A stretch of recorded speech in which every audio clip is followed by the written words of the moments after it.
ಶ್ರೀ ಗಣಪತಿ ಶಾರದಾ ಗುರುಭ್ಯೋ ನಮಃ.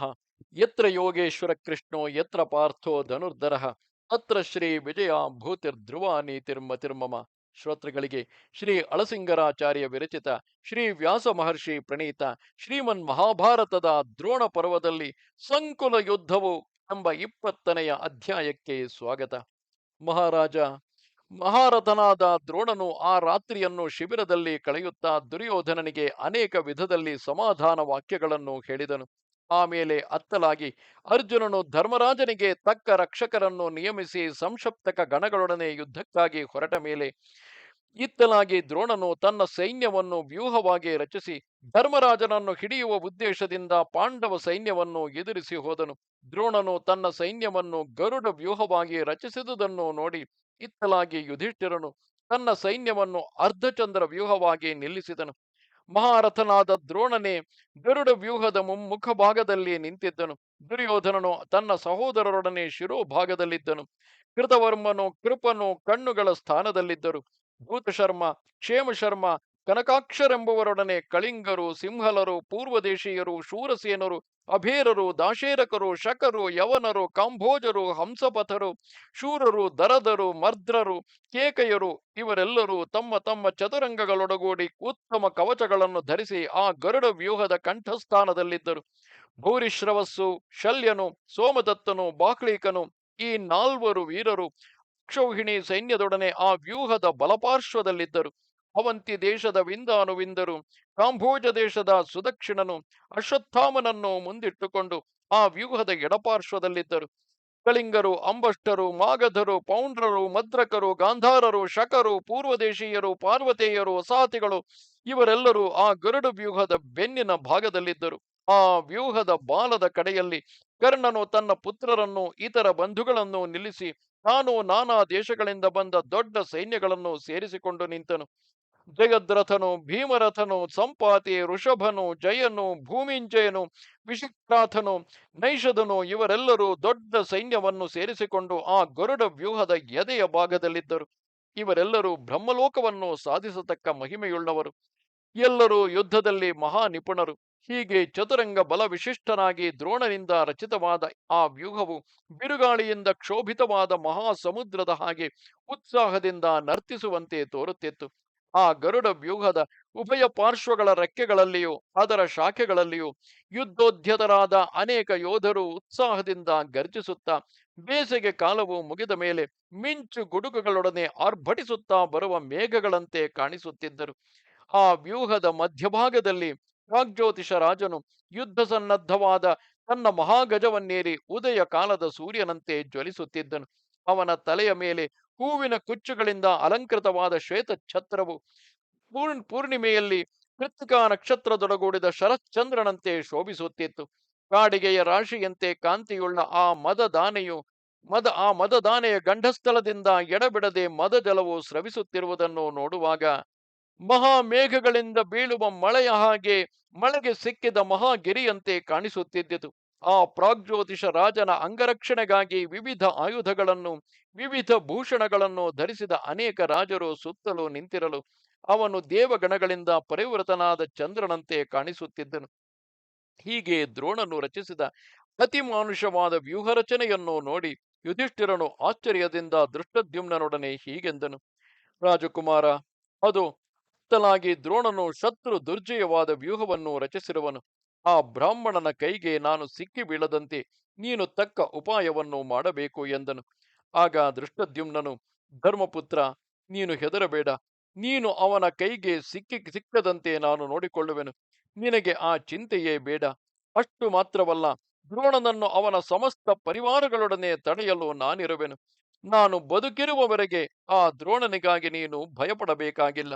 ಈ ಯುದ್ಧದಲ್ಲಿ ದ್ರೋಣನು ಹೇಗೂ ನನ್ನನ್ನು ಜಯಿಸಲಾರನು ಎಂದು ಹೇಳಿ ಆ ದೃಷ್ಟದ್ಯುಮ್ನನು ಎಡೆಬಿಡದೆ ಬಾಣಗಳನ್ನು ಬಿಡುತ್ತಾ ದ್ರೋಣನನ್ನು ಎದುರಿಸಿದನು. ತನ್ನ ವಧಕ್ಕಾಗಿಯೇ ಹುಟ್ಟಿದ ದೃಷ್ಟದ್ಯುಮ್ನನೇ ಮೊದಲು ತನ್ನ ಕಣ್ಣೆದಿರಿಗೆ ಬಂದುದನ್ನು ನೋಡಿ ದ್ರೋಣನಿಗೆ ಆ ಕ್ಷಣವೇ ಯುದ್ಧೋತ್ಸಾಹವು ಬಹಳ ಮಟ್ಟಿಗೆ ತಗ್ಗಿತು. ಎಷ್ಟೇ ಧೀರನಾದರೂ ದ್ರೋಣನು ಮನುಷ್ಯ ಸ್ವಭಾವವನ್ನು ಅನುಸರಿಸಿ ದೃಷ್ಟದ್ಯುಮ್ನನನ್ನು ಕಂಡೊಡನೆ ಹಿಂದು ಮುಂದು ತೋರದಂತಾದನು. ಸ್ವಲ್ಪ ಹೊತ್ತಿನವರೆಗೆ ಅವನಿಗೆ ತನ್ನ ಮುಂದಿರುವ ಸೈನ್ಯವೇ ತಿಳಿಯದಂತಾಯಿತು. ಆಮೇಲೆ ಮೆಲ್ಲಗೆ ಚೇತರಿಸಿಕೊಂಡು ತೀಕ್ಷ್ಣ ಬಾಣಗಳನ್ನು ಪ್ರಯೋಗಿಸುತ್ತಾ ಪಾಂಚಾಲ ಸೈನ್ಯವನ್ನು ಎದುರಿಸಿದನು. ಆದರೆ ದೃಷ್ಟದ್ಯುಮ್ನನನ್ನು ಮಾತ್ರ ಎದುರಿಸದೆ ದೃಪದನ ಸೈನ್ಯಗಳನ್ನೇ ಗುರಿಹಿಡಿದು ಹೊಡೆಯುತ್ತಿದ್ದನು. ಆ ದ್ರೋಣನ ಇಂಗಿತವನ್ನು ತಿಳಿದು ನಿನ್ನ ಮಗನಾದ ದುರ್ಮುಖನು ದ್ರೋಣನಿಗೆ ಪ್ರಿಯವನ್ನುಂಟು ಮಾಡುವುದಕ್ಕಾಗಿ ಥಟ್ಟನೆ ಮುಂದೆ ಬಂದು ದೃಷ್ಟದ್ಯುಮ್ನನನ್ನು ತಡೆದನು. ಆಗ ದುರ್ಮುಖನಿಗೂ ದೃಷ್ಟದ್ಯುಮ್ನನಿಗೂ ಪ್ರಬಲ ಯುದ್ಧವಾಯಿತು. ದೃಷ್ಟದ್ಯುಮ್ನನು ತನ್ನ ಬಾಣ ವರ್ಷಗಳಿಂದ ದುರ್ಮುಖನನ್ನು ಮುಚ್ಚಿದುದಲ್ಲದೆ ಬೇರೆ ಬಾಣಗಳನ್ನು ದ್ರೋಣನ ಮೇಲೆಯೂ ಪ್ರಯೋಗಿಸಿದನು. ಇಷ್ಟರಲ್ಲಿಯೇ ದುರ್ಮುಖನು ತನ್ನ ಮೇಲೆ ಬಿದ್ದ ಬಾಣಗಳನ್ನೆಲ್ಲ ನಿವಾರಿಸಿ ದ್ರೋಣನಿಗೆ ಎದಿರಾದ ದೃಷ್ಟದ್ಯುಮ್ನನನ್ನು ವಿವಿಧ ಬಾಣಗಳಿಂದ ಹೊಡೆದನು. ನಿನ್ನ ಮಗನ ಬಾಣಗಳಿಂದ ದೃಷ್ಟದ್ಯುಮ್ನನಿಗೆ ಹಿಂದು ಮುಂದು ತೋರದಂತಾಯಿತು. ಹೀಗೆ ದೃಷ್ಟದ್ಯುಮ್ನ ದುರ್ಮುಖರಿಬ್ಬರು ಯುದ್ಧ ಮಾಡುತ್ತಿರುವಾಗ ದ್ರೋಣನು ಯುಧಿಷ್ಠಿರನ ಸೈನ್ಯಕ್ಕೆ ಗುರಿಯಿಟ್ಟು ಬಾಣಗಳನ್ನು ಹೊಡೆಯುತ್ತಾ ಬಿರುಗಾಳಿಯು ಮೇಘಗಳನ್ನು ಹೇಗೋ ಹಾಗೆ ಆ ಸೈನ್ಯಗಳನ್ನು ಚದುರಿಸುತ್ತಿದ್ದನು. ಯುಧಿಷ್ಠಿರನ ಸೈನ್ಯವು ಅಲ್ಲಲ್ಲಿ ಭಿನ್ನವಾಗಿ ಓಡಲಾರಂಭಿಸಿತು. ಒಂದು ಮುಹೂರ್ತ ಕಾಲದವರೆಗೆ ಆ ಯುದ್ಧವು ಸೈನಿಕರಿಗೆ ಆನಂದಕರವಾಗಿದ್ದಿತು. ಆಮೇಲೆ ಉಭಯ ಪಕ್ಷದ ಸೈನ್ಯಗಳಿಗೂ ಕೋಪೋದ್ರೇಕ ಉಂಟಾಗಿ ಸೈನಿಕರು ಹುಚ್ಚು ಹಿಡಿದವರಂತೆ ಸಿಕ್ಕಿದ ಹಾಗೆ ಹೊಡೆಯಲಾರಂಭಿಸಿದರು. ಬಾಣ ಪರಂಪರೆಗಳು ಭೂಮ್ಯಾಕಾಶವನ್ನೆಲ್ಲ ಮರೆಸಿದವು. ಆಕಾಶ, ದಿಕ್ಕು, ಭೂಮಿ, ಸೂರ್ಯನು ತನ್ನವರು ಶತ್ರುಗಳು ಎಂಬ ಭೇದವೇ ತಿಳಿಯದಂತೆ ಎಲ್ಲವೂ ಕೇವಲ ಬಾಣಮಯವಾಗಿ ಕಾಣಿಸಿತು.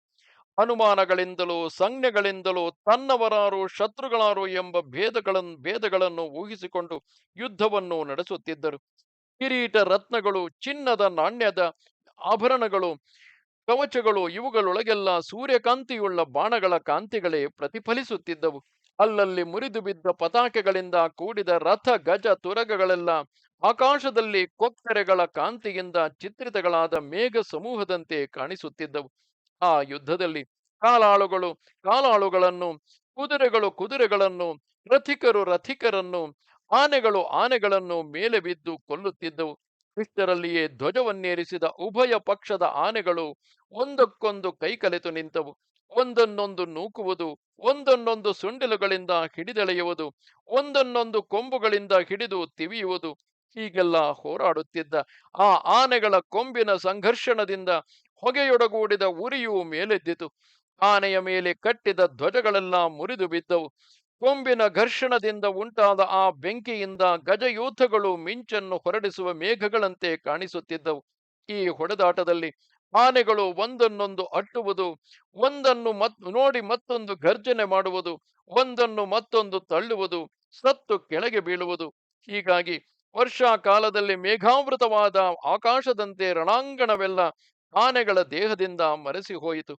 ಆಯುಧಗಳಿಂದ ಹತವಾಗುತ್ತಿರುವ ಆನೆಗಳ ಕೂಗು ಪ್ರಳಯ ಕಾಲದ ಮೇಘ ಧ್ವನಿಯಂತೆ ಪ್ರಬಲಿಸಿತು. ತೋಮರಗಳಿಂದಲೂ ಬಾಣಗಳಿಂದಲೂ ಹತವಾದ ಆನೆಗಳ ಕೂಗನ್ನು ಕೇಳಿ ಬೇರೆ ಆನೆಗಳು ಭಯದಿಂದ ಅದೇ ರೀತಿಯಲ್ಲಿ ಕೂಗುತ್ತಿದ್ದವು. ಕೊಂಬಿನ ತಿವಿತದಿಂದ ನೊಂದ ಆನೆಗಳ ಕೂಗು ಉತ್ಪಾತ ಮೇಘ ಧ್ವನಿಗಳಂತೆ ಭಯಂಕರವಾಗಿ ಕೇಳಿಸುತ್ತಿದ್ದವು. ಆನೆಗಳು ಒಂದನ್ನೊಂದು ಎದುರಿಸಿ ಸೋತು ಹಿಂಜರಿದರು. ಮೇಲೇರಿದ ಗಜಯೋಧರ ಅಂಕುಶ ಪ್ರಹಾರಗಳಿಂದ ತಿರುಗಿ ಪ್ರಾಣ ಭಯವನ್ನು ಬಿಟ್ಟು ಎದುರಿಸುತ್ತಿದ್ದವು. ಆನೆಗಳ ಮೇಲಿನ ಗಜಯೋಧರು ಒಬ್ಬರನ್ನೊಬ್ಬರು ಆಯುಧಗಳಿಂದ ಎದುರಿಸುತ್ತಿ ಇಳಿಯುತ್ತಿದ್ದಾಗ ಆ ಪ್ರಹಾರದಿಂದ ಅನೇಕರು ಪ್ರಜ್ಞೆ ತಪ್ಪಿ ಕೈಯಿಂದ ಜಾರಿದ ಆಯುಧಗಳೊಡನೆ ನೆಲಕ್ಕೆ ಉರುಳುತ್ತಿದ್ದರು. ಅನೇಕ ಗಜಗಳು ಮೇಲೆ ಮಾವಟಿಗನಿಲ್ಲದೆ ಯಥೇಚ್ಛವಾಗಿ ತಿರುಗುತ್ತಾ ಕೋಪದಿಂದ ಗರ್ಜಿಸುತ್ತಿದ್ದವು. ಕೆಲವು ಆನೆಗಳು ತಮ್ಮ ಮೇಲಿದ್ದ ಯೋಧರು ಹತರಾದ ಮೇಲೆಯೂ ಹೆಣವನ್ನೇ ಹೊತ್ತುಕೊಂಡು ಸಿಕ್ಕಿದ ಹಾಗೆ ಓಡುತ್ತಿದ್ದವು. ಕಾಡಿನಲ್ಲಿ ಮದೋನ್ಮತ್ತನಾಗಿ ಬೇರೆ ಆನೆಗಳ ನೋಟವನ್ನು ಸಹಿಸಲಾರದೆ ಓಡುತ್ತಿರುವ ಆನೆಗಳಂತೆ ಕೆಲವು ಆನೆಗಳು ಮೈ ತಿಳಿಯದೆ ಓಡುತ್ತಿದ್ದವು. ವೃಷ್ಟಿ ತೋಮರಗಳೇ ಮೊದಲಾದ ಆಯುಧಗಳಿಂದ ಹತವಾಗಿ ಬಿದ್ದ ಮತ್ತು ಆಗಲೇ ಬೀಳುತ್ತಿರುವ ಆನೆಗಳು ಕ್ರೂರ ಸ್ವರದಿಂದ ಅರಚುತ್ತಿದ್ದವು. ಬೆಟ್ಟದಂತಿರುವ ಆನೆಗಳ ದೇಹವು ಹತವಾಗಿ ಕೆಳಗೆ ಬೀಳುತ್ತಿರುವಾಗ ಭೂಕಂಪ ಕಾಲದಲ್ಲಿ ಭೂಮಿಯು ಭಯಂಕರ ಧ್ವನಿಯಿಂದ ಕಂಪಿಸುವಂತೆ ನೆಲವೆಲ್ಲವೂ ಅದಿರಿತು.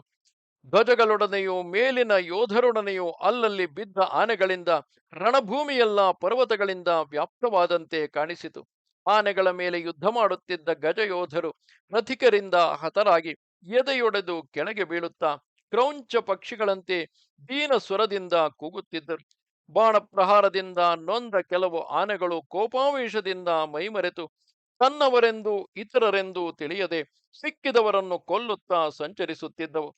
ರಥ ಗಜ ತುರಗಗಳ ಮೇಲೆ ಯುದ್ಧ ಮಾಡುತ್ತಿದ್ದ ವೀರರ ಮತ್ತು ಆನೆ ಕುದುರೆಗಳ ಮೃತದೇಹಗಳಿಂದ ಭೂಮಿಯೆಲ್ಲ ಆಚ್ಛಾದಿತವಾಯಿತು. ಎಲ್ಲೆಲ್ಲಿಯೂ ರಕ್ತ ಮಾಂಸಗಳ ಕೆಸರೆ ತುಂಬಿ ಹೋಯಿತು.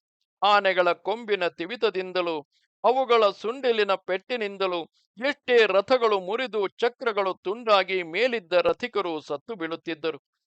ಆ ಯುದ್ಧದಲ್ಲಿ ರಥಿಕರಿಲ್ಲದ ರಥಗಳು, ಸವಾರರಿಲ್ಲದ ಕುದುರೆಗಳು, ಮಾವಟಿಗರಿಲ್ಲದ ಆನೆಗಳು ಭಯದಿಂದ ಸಿಕ್ಕಿದ ಕಡೆಗೆ ಓಡುತ್ತಿದ್ದವು.